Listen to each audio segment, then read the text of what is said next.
Yeah, hello. Goodbye. How he did that. Now you're going to tell me how you knocked that settee over. Come on, tell me how you knocked it over. By the bottom. You what? You got it what? Pulled it by the bottom. Yes. Underneath. Underneath it, yes. Yes. And then what did you do? Then what did you do? Make Janet come in the room first. Why did you have to make Janet come in the room first? So she gets the blame. So she gets the blame. Yes. Could you do it if Margaret came in the room first? Might be her.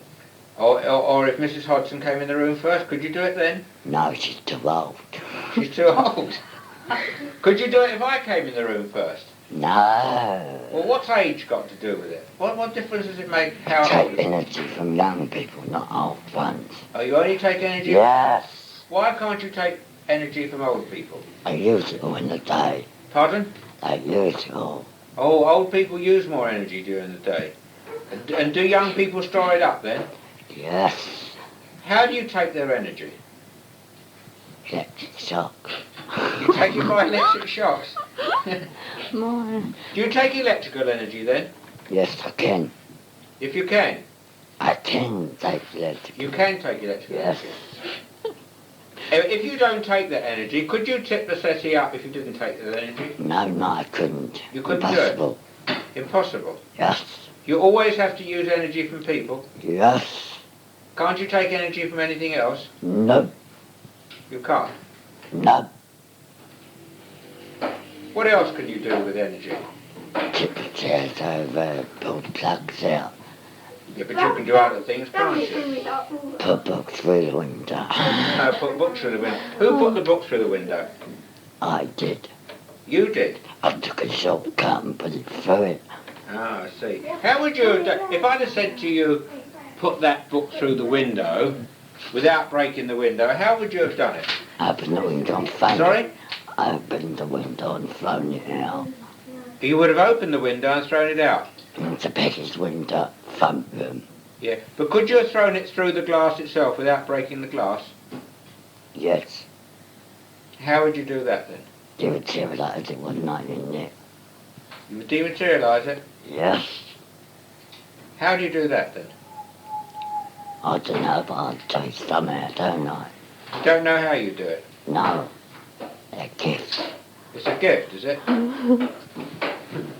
Well, surely you should know how to do it. Paper.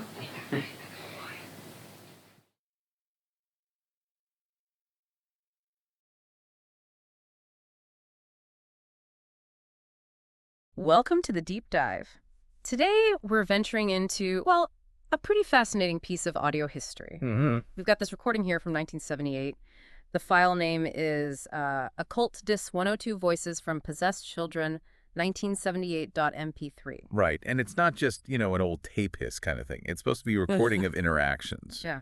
Well, interactions around alleged child possession cases. Exactly. So it's potentially a window into how these things were perceived, maybe even documented back then, a primary source in a way. It really is. Gives us a glimpse into the beliefs, the narratives surrounding those kinds of investigations. So our mission, if you will, for this deep dive is to really get into this recording. We want to look at the claims being made, maybe spot some inconsistencies. Yeah, logical hiccups, perhaps. And just try to understand the whole belief system around it in the late 70s. What really jumped out at me first listen was how matter of fact these voices sound, discussing some really weird abilities. Very direct, wasn't it? Yeah. Okay, so let's maybe start with one of the first bits. The voices asked about knocking something over, something called a sassy. Yes, and the response is intriguing because it's so specific.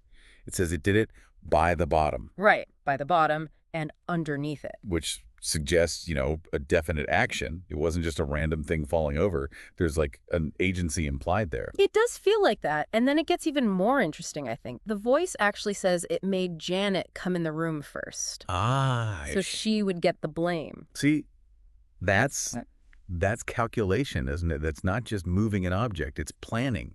It's shifting blame. Makes you really wonder about the nature of this voice or whatever it's supposed to be. Is that typical? Well, it seems more like a sort of mischievous intelligence rather than just pure chaotic energy, doesn't it? That very human-like thing of avoiding blame. It's Quite a detail. It really is. Makes you think, okay, so then the conversation shifts a bit. It moves on to why this voice supposedly couldn't affect a certain Mrs. Hudson. And the reason given is, well, pretty specific again. She's too devolved. Too devolved and too old. Which introduces this whole theme of energy that keeps coming up. Yeah, the energy thing. The voice claims it has to take energy from young people, not old ones. And the justification. The idea is that older people, they use it all in the day, but young people, they store it up. Huh. So it's like kids are batteries. In this narrative, yeah, kind of. Darko. And there's even a method mentioned for how it takes this energy. Oh, right. The electric shock.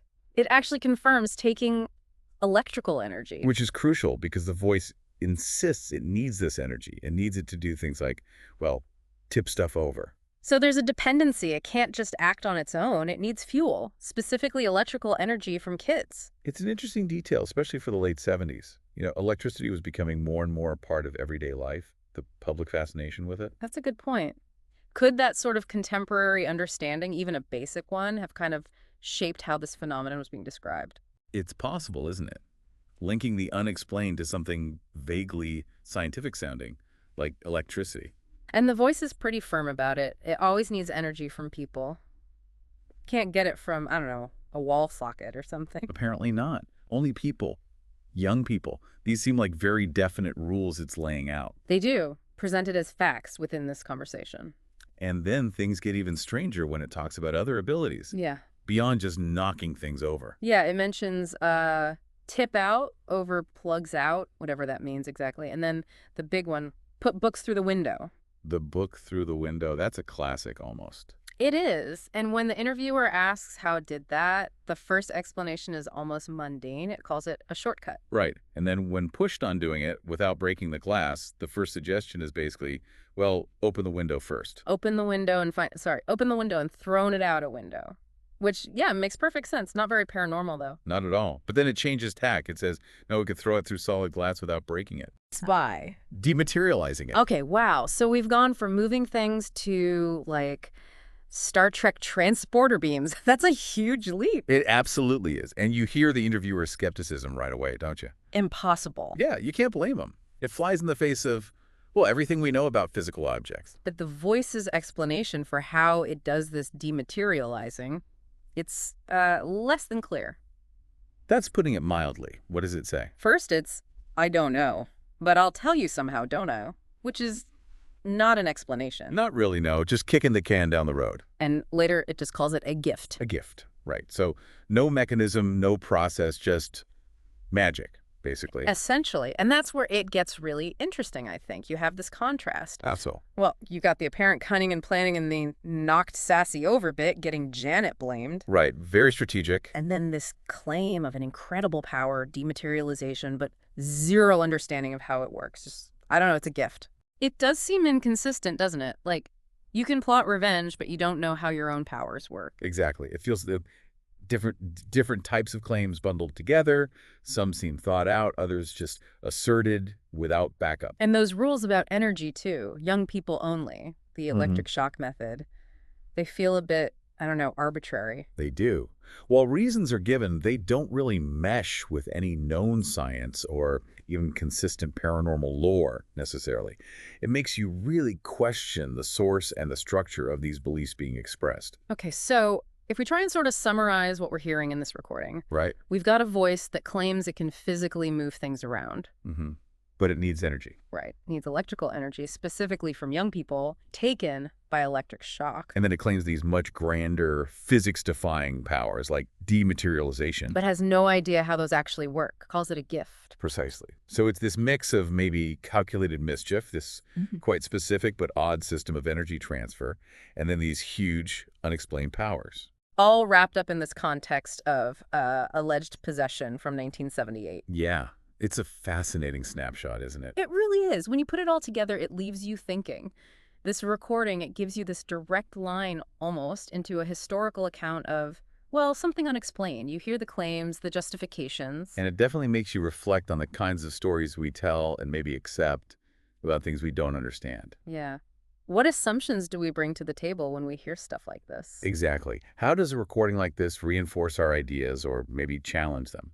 What does this specific glimpse, this moment captured on tape, tell us about, human curiosity? And our constant search for answers, maybe even answers that seem, well, contradictory or strange. But search for answers beyond the ordinary and just the nature of belief itself. That's the real deep dive, perhaps.